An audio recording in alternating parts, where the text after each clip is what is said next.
Bom dia, meus amados irmãos, que a graça do Senhor nosso Deus seja conosco. Estamos aqui mais uma vez para glorificar o nome do Senhor, para aprendermos mais um pouquinho da sua palavra. E a pergunta, os irmãos já estão acostumados da minha maneira de levar a palavra, é que eu procuro na palavra de Deus fazendo perguntas. A pergunta que nós temos nessa tarde é realmente como é que você vê Jesus? Você tem olhado e visto Jesus e como tem sido? Às vezes a gente fala assim, as pessoas pensam de uma ideia física, por conta que nós fomos habituados a nos ver, ou então a observar pela imagem, muitos têm uma imagem e tal. Então, mas como é que você tem visto Jesus? Nós queremos ler um texto da palavra de Deus, queremos chamar você para essa reflexão, que está aí no Evangelho de Lucas, no capítulo 23. É toda uma trajetória aí de Jesus perante Pilatos e tal, todos aqueles acontecimentos da crucificação, mas eu quero me deter aqui no final, principalmente no versículo 47, na visão desse centurião. Eu quero me deter na visão de alguns aqui, qual a forma que algumas pessoas, inclusive algumas eu já apresentei para a igreja, levando como palavra, a forma como alguns têm visto Jesus. E a pergunta é você ir vendo essas pessoas e perguntando a você mesmo como eu tenho visto Jesus, É o grande desafio, irmãos. Nós estamos passando por um tempo de desafio. Se você deixar de olhar para Jesus, com certeza você passará por frustrações, por dificuldades maiores, Porque Pedro disse isso, Para onde iremos se tu tens as palavras de vida eterna? Então, com Jesus, se com Jesus é complicado, sem ele aí é impossível, Então, a nossa palavra e a palavra de Deus para o nosso coração é sempre essa, Olhando para a palavra, é a mesma coisa que você está olhando para Jesus, que é autor e consumador da sua fé. Tá certo? Então leia comigo aqui em Lucas, a partir do versículo 44, muito embora nós vamos nos deter no 47. Quero convidar você para ler comigo. Diz assim, já era quase a hora sexta, e houve trevas em toda a terra, até a hora nona. Então já era quase meio-dia e escureceu até 3 horas da tarde, é o que o texto está dizendo. Hora sexta, tipo, o judeu conta a partir das 6 horas, então meio-dia, hora sexta, 3 horas da tarde, hora nona, ou seja, 9 horas a partir das 6 horas da manhã. Então escureceu a terra até a hora nona, também um mega evento, do jeito que a terra, o mundo hoje está parado, acontecendo coisa, agora está voltando, e tal. Para nós aqui, agora que está chegando um negócio, mas o texto continua dizendo, pois o sol havia se escurecido e o véu do santuário se rasgou ao meio. Então exclamando em alta voz, Jesus disse, Pai, nas tuas mãos entrego o meu espírito. E dizendo isso, expirou. Versículo 47. Quando o centurião viu o que havia acontecido, glorificou a Deus, dizendo, é verdade, este homem era justo. E toda a multidão que havia presenciado isso, vendo o que aconteceu, retirou-se lamentando profundamente. Ou seja, cada um saiu lamentando a morte de um justo, a morte de um camarada tão bom, que tinha feito tanta coisa boa e tal, mas depois que viram os céus proclamando a glória de Deus. Versículo 49. Entretanto, todos os conhecidos de Jesus e as mulheres que o haviam seguido desde a Galileia, viam tudo isso de longe. Ora, aqueles que amavam, que andavam lado a lado com Jesus, observavam isso de longe, enquanto os curiosos viam de perto. Quando se consumou a morte de Jesus, eles saíram. Como é que você vê Jesus? De longe? Com curiosidade? De perto? Qual é a ação de Jesus? O que é que você olha quando você pensa em Jesus? É isso que nós queremos pensar nessa manhã e queremos convidar você para pensar esse pouquinho conosco. Se você quiser estar anotando algumas observações, nós estaremos apresentando. Porque nós já pregamos muito sobre isso, inclusive sobre a visão que alguns tinham de Jesus. E nessa manhã eu quero levar você a esse pensamento simples, prático. E se você não estiver vendo Jesus de maneira correta, então chegou o momento da reflexão e de realmente ver Jesus como ele deve ser visto. Amém? Vamos orar então, porque é através da oração que o Espírito Santo nos direciona a fazer a coisa certa. Santo Deus, em nome de Jesus, muito obrigado. Nós estamos mais uma vez na tua presença e é bom para nós, Pai Santo, te adorando, te exaltando, bendizendo o teu nome, aprendendo da tua palavra, pedindo perdão pelos nossos pecados e pedindo ao Senhor direção para as nossas vidas. Muito obrigado, porque até aqui o Senhor tem nos ajudado. Tem sido maravilhoso trabalhar, tem sido maravilhoso ser servo do Senhor, tem sido maravilhoso depender do Senhor. Muito embora seja um tempo de aprendizado, Deus, nós te louvamos, porque estamos aprendendo com o Senhor dos Senhores. É no nome de Jesus que nós oramos, agradecidos. Amém. E graças a Deus. A primeira pessoa que eu quero apresentar a você, que inclusive eu já apresentei, que está em Lucas capítulo 5, versículo 12, é o leproso. Como era que o leproso via Jesus? Como aquele que purifica, não é? Eu preguei semana passada sobre Jesus. Jesus, pureza para os impuros. Então, a visão do leproso, ele viu Jesus como aquele que purifica.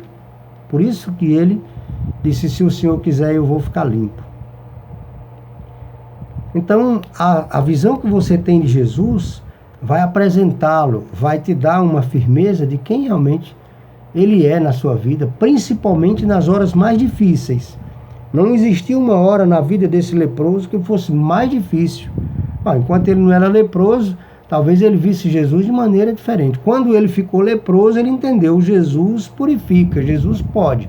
Se ele quiser, ele pode. Então ele correu para a pessoa certa. Por quê? Porque, como eu faço nas minhas orações, sempre assim, que a palavra de Deus seja real na minha vida, no tempo devido. Acho que se você prestou atenção, em todas as vezes que a gente procura trazer a palavra de Deus, é com esse sentido. Que a palavra do Senhor seja real na minha vida no tempo devido. Ou seja, quando houver uma necessidade da palavra do Senhor ressaltar-se no meu coração, então vai acontecer. Que maravilha, né? Para o leproso foi assim. A outra pessoa que eu quero apresentar a vocês é o endemoniado. Também está em Lucas, no capítulo 8, versículo 28. Então, como foi que o endemoniado viu Jesus? Qual era a visão do endemoniado com relação a Jesus? Eu coloquei aqui, o endemoniado viu Jesus como aquele que liberta das cadeias. Não foi por isso que ele procurou? Em Lucas 8, 28. Tem essa ideia. Então o cara estava endemoniado e só Jesus poderia libertá-lo daquela prisão espiritual, de arrancar aqueles demônios da vida dele, né? Então, nessa reflexão a gente vai pensando, a pergunta é sempre, como você vê Jesus? Como eu vejo Jesus? Como nós vemos Jesus? Então, como a igreja vê Jesus? Porque, por exemplo, se a igreja vê Jesus como alguém que compactua com o pecado, ela vai, na maior facilidade, compactuar com o pecado. Se a igreja vê Jesus como aquele que não quer de ninguém transformação nem santidade, a última coisa que ela vai buscar é santidade, a última coisa que ela vai buscar é transformação. Ela vai ser uma igreja normal, uma igreja liberal, uma igreja que vai de acordo com o mundo, porque ela vê Jesus assim. Como é que os homossexuais veem Jesus? Não tem um monte aí, inclusive evangélicos, né? Se dizendo evangélicos, pastores, líderes. Então, como é que eles estão vendo Jesus para se manter numa prática que, segundo a Bíblia, é abominável aos olhos de Deus? De acordo com aquilo que eu vejo, Então, vai acontecer comigo. Eu vou usar aqui até um adágio, se é que eu posso falar assim, dos nutricionistas, por exemplo. O que eles dizem? Qual é o slogan que eles usam mais? Você é aquilo que você come, né? Eles usam isso e vão provar para você que você é aquilo que você come. Por isso que eles mudam o seu cardápio, por isso que eles fazem toda uma movimentação para você ser saudável, porque eles dizem que aquilo que você come não é saudável. Então agora, se eles querem deixar você é aquilo que você come, então eles transformam a sua alimentação e você passa a ser uma pessoa saudável. Eu poderia aqui arriscar a dizer uma forma assim: Jesus para você é aquilo que você vê. Jesus é seu amigo, né? Tem muitas igrejas aí que a gente vê aí, o Espírito Santo, meu amigo. Da onde? Nesse sentido, nessa brincadeira, vamos falar agora com o nosso amigo Espírito Santo. Porque Jesus disse uma palavra: eu não chamo vocês de servo, mas de amigos, porque amigos sabem o que... Mas aí é uma forma diferente a conotação, não é? O Espírito Santo é o meu Senhor, Deus é meu Pai. As pessoas em alguns cânticos, na maneira de falar com Jesus, você por quê? Que intimidade é essa? Se é que eu posso dizer intimidade, porque quanto mais você tem intimidade com Deus, mais é trabalhado em você um caráter de respeito. Você, eu acho vago, né? Chega lá na prefeitura, chega com o presidente da república, chama ele de você. Chega num vereador, às vezes um vereador, porque tem 3, 4 mandatos, chega dizendo: ei, você vai passar lá em casa, no meu bairro e tal. Verifica, como você falar assim, verifica qual é a reação. Um líder, como um homem, né? Então quem tem uma responsabilidade um pouquinho maior, a Bíblia diz: a quem honra, né? Seja duplicada a honra, inclusive daqueles que trabalham para a obra do Senhor, se fizerem bem, se fizerem conforme a palavra do Senhor. Então, seja duplicada a honra. Benditos são os pés dos que anunciam coisas boas. Por que a Bíblia diz isso? Porque malditos são os pés dos que anunciam coisas ruins. Se existe uma coisa positiva aqui, é porque há o negativo, né? Então, eu observo aqui a vida desse leproso, que ele via Jesus como aquele que poderia purificar, né? O endemoniado, que via Jesus como aquele que libertava das cadeias. Eu observo ainda em Lucas 19:5, Zaqueu, como Zaqueu via Jesus? Como aquele que traz salvação, né? Quando Jesus falou com ele: Zaqueu, hoje me convém pousar na tua casa. Ele diz: na minha casa, Senhor. Na minha casa. E quando Jesus está na casa dele, Jesus diz: hoje veio salvação a esta casa. Então essa era a visão de Zaqueu. Por isso que ele tentou subir naquela árvore, né? Pagando de ridículo, porque essa era a posição dos judeus. Um adulto subindo numa árvore é coisa de menino, é para ser ridicularizado. E ele, além de adulto, e o problema dele era porque ele era baixinho, pequeno, né? Então imagina o pessoal, todo mundo tirando onda da cara dele, porque ele queria ver Jesus, era uma pessoa ali meio que desprezada, porque era um cobrador de imposto, né? E as pessoas o tinham como aquele que era um representante do governo. E na maioria das vezes, ainda hoje nós temos esse pensamento com relação a esses representantes, não é? Mas Zaqueu não era ladrão, ele era um funcionário público. Só que naquela época ele não ganhava fixo, por exemplo, como hoje, como um funcionário público ganha. Ele era um representante que fazia o seu salário. Era normal naquela época, por exemplo, o governo cobrar 2% e o cobrador do imposto lá, daquele imposto que ele fosse cobrar 3, 4, entendeu? Ele cobrava porque ele tirava do governo e o salário dele. Por isso que na hora que Jesus diz: hoje veio salvação nessa casa, é porque quando ele entende a graça de Deus, ele diz: se porventura eu defraudei alguém. Então ele não está dizendo que defraudou. É se porventura alguém se sentir lesado por mim, pela minha administração, eu quero restituir. Eu já vi um monte de pregador dizendo que Zaqueu era ladrão. Não era ladrão, né? Ele era um cobrador e às vezes cobrava pela cara, pelo ambiente, né? O cara podia mais, ele cobrava mais ou menos, não sei. Mas era porque esse era o sistema, né? Então ele disse, se eu defraudei alguém, vou devolver 4 vezes mais, ou seja, ele entendia da lei, e vou dividir metade dos meus bens com os pobres. Aí Jesus disse, realmente ele entendeu a salvação, né? Porque o regime dele era dinheiro. Então quando ele entende e quer devolver, e quer viver uma vida normal, comum, então veio salvação realmente à casa dele. Mas o que ele passou antes foi o ridículo, né?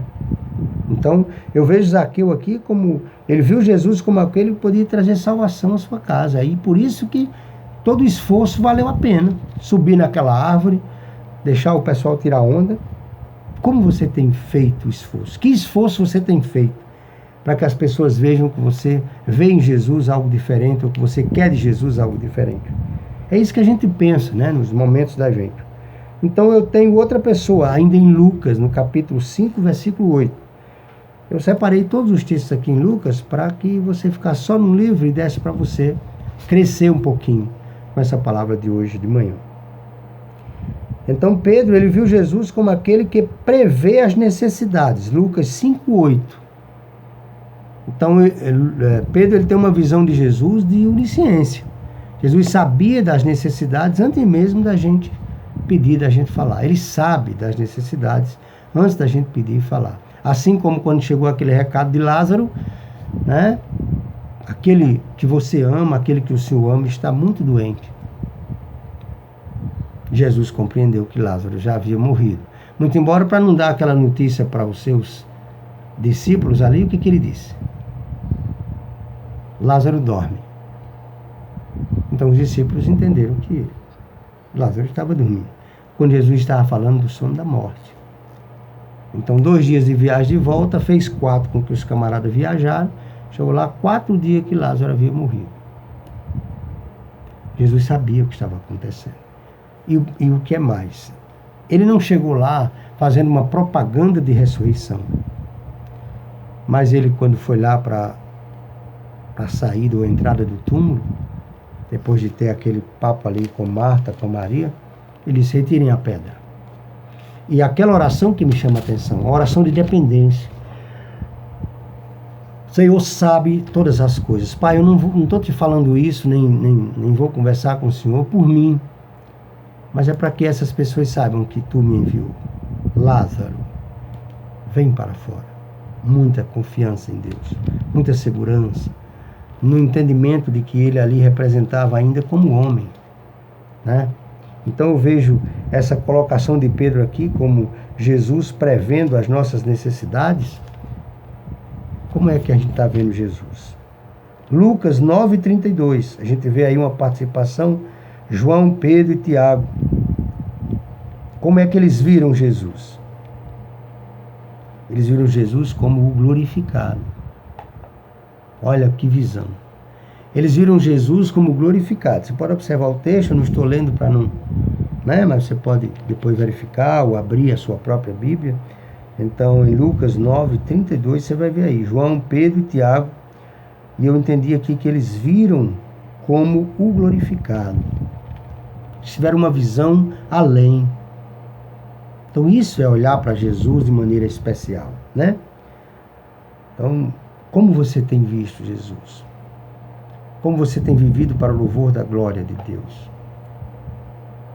Outro texto que eu observei aqui, também em Lucas 23:47, que é esse texto que nós acabamos de ler. Então foi essa visão do centurião. Como eu disse a você que a gente ia se deter desse texto com apenas o versículo 47. Né? Então a visão desse centurião, ele viu na cruz e creu nele. Ele o viu na cruz e olhou para Jesus e disse, realmente esse homem é justo. Porque ele olhou, viu todos aqueles acontecimentos, o sol parou na sua claridade. Então o aspecto que era meio-dia passou a ser noite até as 3 horas da tarde. Então o povo ficou aí meio que desnorteado. O centurião olhou e disse, realmente esse era justo. Então ele creu em Jesus. Essa visão que você tem de Jesus? Então, como é que eu vou concluir essa palavra? Para que nós possamos ficar pensando assim na nossa visão. Com base nesses homens, como é que eu vou concluir essa palavra? Nós também podemos ver Jesus em cada situação da nossa vida. Como é que eu vou ver Jesus em cada situação da minha vida? Como é que eu posso observar Jesus em cada situação da minha vida? Aí eu quero convidar você, para a gente concluir essa palavra, a abrir a sua Bíblia em Hebreus 12, 2. Vamos lá? Vamos abrir a nossa Bíblia? Verificar em Hebreus 12, 2. E entender que nós também podemos ver a Jesus em qualquer situação da nossa vida. O que é que diz Hebreus 12, 2? Como é que eu vou ver Jesus em qualquer situação da minha vida? Olha o simples recado da palavra de Deus. Hebreus 12, 2. Talvez você saiba até memorizar. Mas olha o que diz, ó. Fixando os olhos em Jesus, o autor e consumador da nossa fé, o qual, por causa da alegria que lhe estava proposta, suportou a cruz, não fazendo caso da vergonha que sofreu, e está sentado à direita do trono de Deus. É assim que você tem visto Jesus?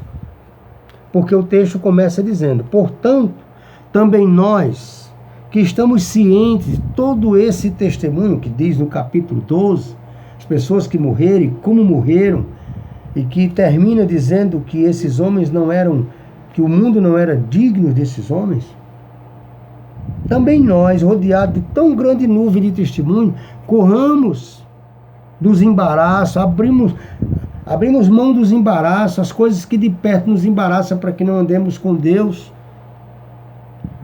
E vamos fixar os olhos em Jesus, que foi assim que ele fez para superar toda a sua dificuldade. É o que o texto diz aqui, ó. Por causa da alegria que lhe estava proposta, qual era a alegria que estava proposta para Jesus? Ele sendo o Senhor. O que está lá em Apocalipse, capítulo 6. Ele se tornando um nome que estaria acima de todo nome, como está lá em Filipenses, no capítulo 2. Para que o nome de Jesus se dobre todo o joelho. Essa era a alegria. E com base nessa alegria, ele suportou a ignomínia, ou seja, algo que vai além da imaginação. Ele suportou que a sua criatura o tratasse como lixo. Ele suportou que a sua criatura o tratasse como nada e ninguém. Cuspisse na sua cara. Tudo isso pela honra. Tudo isso para que hoje eu e você o tivesse como Senhor. Então, é assim que a gente tem que olhar para Jesus. Não olhar como aquele Jesus derrotado na cruz. Não olhar como aquele Jesus menino no Natal. Não. Nosso Jesus é Senhor, porque ele venceu todos os obstáculos que deveria vencer, para que hoje nós o tratássemos assim. Jesus Cristo é Senhor, para a glória de Deus Pai. Então, olhe para Jesus como autor e consumador da sua fé. Da mesma forma que você olha para um autor de um livro, e se o livro for muito bom, você diz, puxa vida, como esse cantor foi feliz, como esse autor foi feliz. Da mesma forma que você ouve uma música, e você diz, como esse cantor foi feliz com essa música, né? Ele retrata e ensina até uma teologia através dessa música. Da mesma forma, você vai olhar para Jesus através da palavra. Não deixe o diabo fazer diferente na sua vida. Ainda que, né, faça como a Bíblia. Entenda que a Bíblia diz, 10.000 cairão à tua direita, 10.000 cairão à tua esquerda, 1.000 à tua direita, mas tu não serás atingido, porque o Senhor é contigo. Acredite nisso, principalmente para isso que está acontecendo.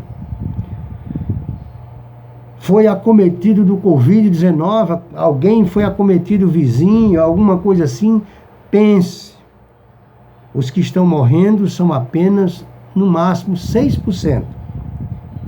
Então, ore a Deus e olhe para os 6%. Não olhe né?